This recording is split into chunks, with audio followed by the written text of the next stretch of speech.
Bienvenue sur FR Daily News. Notre actualité d'aujourd'hui parlera de Demain nous appartient. Spoiler. Corentin se cache de la police. C'est lui qui a enfermé les ados.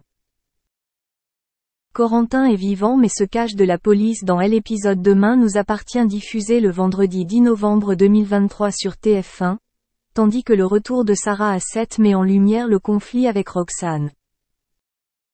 Dans l'épisode Demain nous appartient diffusé le vendredi 10 novembre 2023 sur TF1, la police scientifique mène des recherches dans le bâtiment où les adolescents ont été récemment retrouvés. Georges découvre une salle avec plusieurs écrans, les captifs sont surveillés en direct, mais la salle a été nettoyée. Le corps de Corentin n'a pas été retrouvé, Georges a supposé que quelqu'un l'avait emmené ailleurs. Karim va à la rencontre des survivants à l'hôpital et interroge Lizzie sur Corentin. Il veut savoir si quelqu'un a des raisons d'être en colère contre lui, mais Lizzie dit qu'elle ne le connaît pas très bien. Nathan pardonne à Luna sur TF1. Bruno appelle Nathan de prison, il lui dit qu'il l'aime et qu'il a peur pour lui. Nathan le calme et lui dit qu'il a besoin de se reposer. Luna vient le voir pour le remercier et s'excuser de la façon dont elle le traite ces derniers temps. Nathan décide de lui pardonner. Camille s'est dirigée vers Dorian et a essayé de l'embrasser, mais Dorian l'a repoussé. Au hangar, Karim et Georges trouvent un puzzle avec des chiffres sur un mur. Alors que Laurent croit son fils vivant, Corentin se cache de la police près du hangar. Charlie fulmine dans Demain nous appartient. Alors qu'Alain refuse de lui dire ce qui arrive à François, Charlie rencontre Benjamin, qui lui révèle qu'il n'a aucune relation avec Swazik et qu'elle fait semblant de flirter avec lui. Charlie en déduit que François lui cache quelque chose et lui lance un ultimatum. Il doit choisir entre Swazik et elle. Elle est allée à Moreno en attendant. En parallèle, Sarah revient à 7 après quelques jours d'absence. Elle a apporté des baskets à Roxane et Enora, mais Roxane ne savait pas si leur fille devait les porter.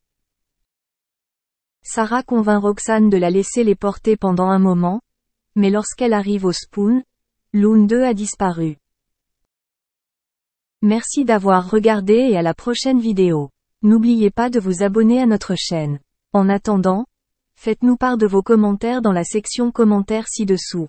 Salut à tous, alors vous le savez, depuis le 21 février, la saison des Marseillais au Mexique est diffusée sur W9 et chaque soir, vous êtes nombreux à vous passionner pour les aventures de vos amis. Pour cette nouvelle édition, tous les candidats se sont donc envolés pour le Mexique.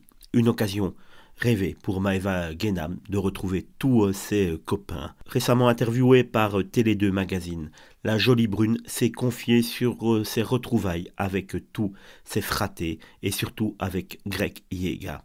On s'est tous retrouvés, ressoudés. Pour moi, cela a été une de mes aventures préférées.